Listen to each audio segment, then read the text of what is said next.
আমরা সারা রাত আসলে ঘুমোতে পারিনি, এই সব খবর আসছিল এবং খুব দুঃখজনক যারা এটা করছে। কারণ সবাই স্বতঃস্ফূর্তভাবে ভোট দেওয়ার একটা মানসিকতা তৈরি হয়েছে, হ্যাঁ, এবং একটা উৎসব মুখর। আমি অনেক বছর পর দেখলাম যে চাঁদ রাত যেমনভাবে হয়, কালকে রাতটা ওরকম ছিল। সবাই খুব উৎসাহিত ছিল যে কিভাবে যাবে, কিভাবে আসবে, হ্যাঁ, সবাই খোঁজ খবর নিচ্ছিল যে কিভাবে যাবে।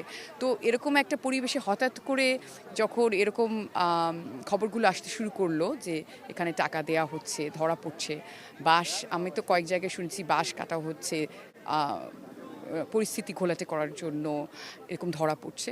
তো এটা দুঃখজনক, এটা না করলেই বোধহয় ভালো হয়, হ্যাঁ, কারণ সবাই স্বতঃস্ফূর্তভাবে এটা অংশগ্রহণ করার জন্যই কিন্তু আসছে। সবচেয়ে সুস্বাদু হালিম রাঁধুনি হালিম। হালিম হোক রাঁধুনি হালিম। এটাই মনে হয় জনগণ যেটা চায় তার প্রতিফলন যেন হয়, এবং বাংলাদেশের জনগণ কিন্তু আমি বলবো যে সবাই মিলেমিশে থাকতে পছন্দ করে, এরকম একটা দেশ আমাদের, হ্যাঁ, এবং সমস্ত ধর্ম বর্ণ সবাই একসাথে বসবাস করবে, হ্যাঁ, এটাই হচ্ছে আমাদের বাংলাদেশ, এটাই, হ্যাঁ, এবং সেটার প্রতিফলনই যেন আমরা দেখতে পাই, সেটাই আশা করছি।